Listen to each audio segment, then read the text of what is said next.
Welcome to Expats Everywhere. Can you tell us your name, where you're from, and a little bit about your background? I'm Laura, and I was raised in Tennessee and studied at University in Las Vegas, Nevada, and I've been in the educational field for several years now. And what countries have you worked in? I've worked in the US, Ecuador, India, and Ireland. And which country are you going to talk about today? I'm going to talk about teaching in the US, specifically in Alaska. All right, in Alaska. How many years did you teach in Alaska? I taught middle school for 3 years in Alaska, and it's really different from the continuous US. All right, well, what's the job like there? Well, the public school system is similar to anywhere else in the States, but of course the environment is completely different, and the type of people who live in Alaska and are attracted to Alaska can also be different, somewhat like expats in other countries. So a typical day is very similar to other states? Yes, you're going to work an 8-hour day, which includes a prep period, and you're going to plan and have a lot of grading, just like any other public school job in the U.S. All right, well, let's talk about living there. If someone wants to move there, what should they pack? You want a lot of cold weather clothing, but most of it you'll just buy there because that's where you're going to get the best things. Although, there's a pretty high markup on most goods in the entire state because of the shipping. So if you buy things before you go there, you might save a little money, but you can get all the outdoor weather things in Alaska. But of course, it's known for the cold. There are months and months of snow. The ice can be dangerous, so you want ice cleats. And in some places, like the islands, it's very rainy. The island where I live, they get more rainfall than the UK, so you want waterproof clothing to go over everything else. So living there, would you say it's more expensive than most other states? It's definitely more expensive.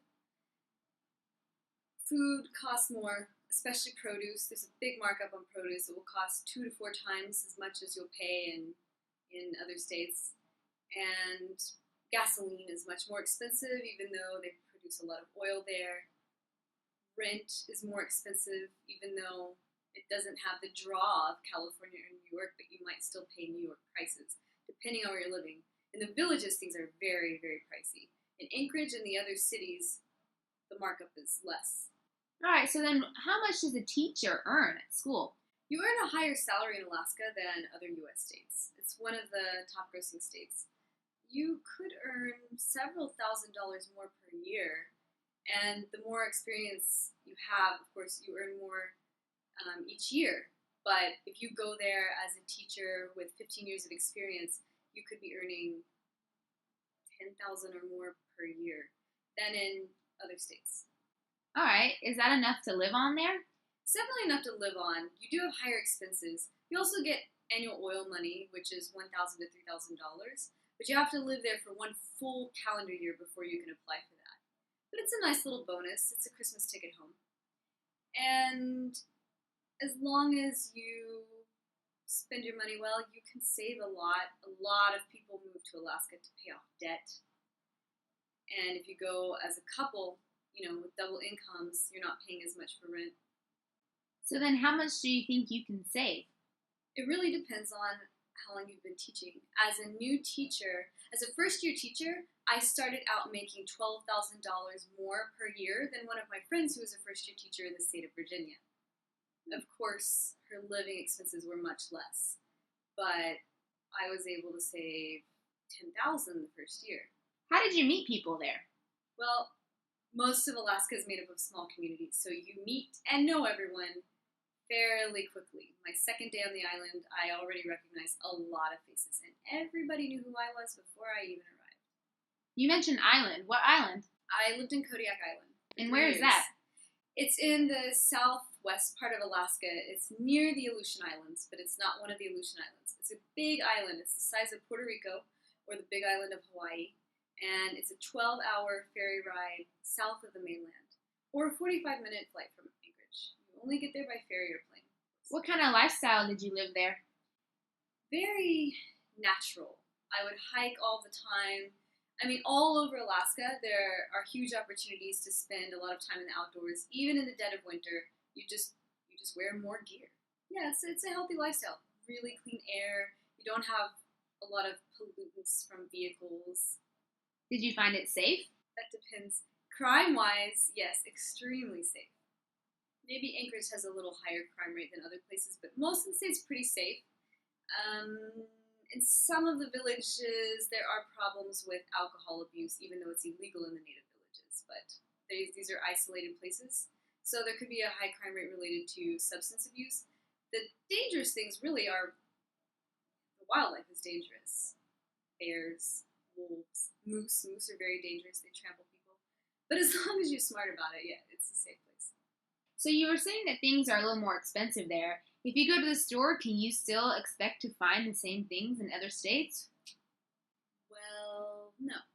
For the most part, yes, but there are things you will not find depending on where you live.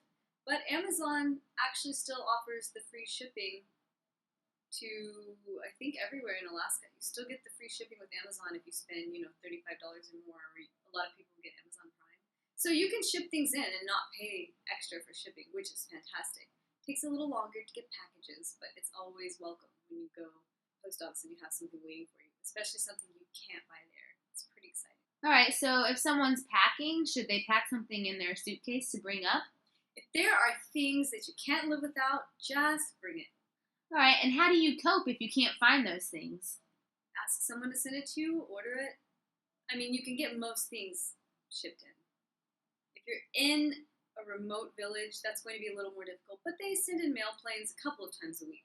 They don't have delivery every day, but yeah, you can get just about anything anywhere in the state. Even Bering, which is the northernmost point, you can still get just about anything you want shipped in. What did you do for fun with your friends?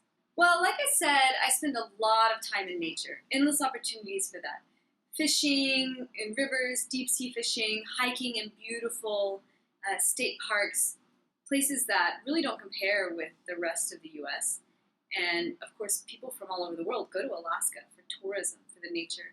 You can do normal things. We had one small movie theater on Kodiak Island. In bigger places, you might have a couple of movie theaters. There are restaurants, bars, quaint places. There isn't a lot of shopping outside of Anchorage. In fact, people from all over Alaska fly to Anchorage on the weekends to shop, which is it's a different culture there. It really is. It's a different culture. Would you say that Alaska is a good travel hub? If you want to see Alaska, you should live in Alaska. It's very expensive to travel around because of fuel and transportation, especially going to the villages. I attended the Iditarod while I was there, and I went to the Arctic. I went to other locations within the state. I went to Hawaii from Alaska. Alaska Airlines runs really great specials to Hawaii. Hawaii and Alaska are sister states. Alaskans love to go to Hawaii for their vacation, so you can usually get a pretty sweet deal to the Hawaiian Islands. Other than that, I don't remember which airline, but they have really cheap deals over the North Pole to Germany. So in the summers, a lot of teachers would go straight to Europe and backpack Europe, starting with Germany. But for the most part, no, it's not a good travel hub. All right, overall, what are some pros and cons of living there? Pros and cons. Pros, definitely the people and nature. I mean, you're living in one of the most beautiful regions of the planet, and in some places it's still untouched. You have a lot of natural resources like clean water, wonderful wildlife. It's maybe not the best place for a vegetarian. People do garden a lot there too. They have an amazing growing season in the summer. Your growing season is shorter, but you get so much more sunlight per day. In fact, in the north, 24 hours of sunlight for 1 month. So people grow prize-winning produce there. Alaska is a small community. There's less than 1 million people in the entire state. So you can go across the state to another village, and someone will know someone from where you live. Oh, it's my cousin, or oh, can you take this back for my friend? I haven't seen her in 5 years. It feels like everybody in the entire state knows each other. It's weird. Cons: the cost of living, the fact that it's difficult to travel. If you have a loved one in another place in the world who gets sick, it could take you days to get there. It took me a day and a half to 2 days to get home in the summer and for Christmas. If you miss a connection, which frequently happens flying in or out of Alaska due to weather, especially in the winter, you could get really backed up on your travel plans. If you miss a connection or flight is canceled, you could be stuck in Anchorage overnight. it's Christmas time, then you're on standby for all the connections. That can be a nightmare. Great. Well, thank you so much for telling us a little bit about living and working in Alaska. You're welcome.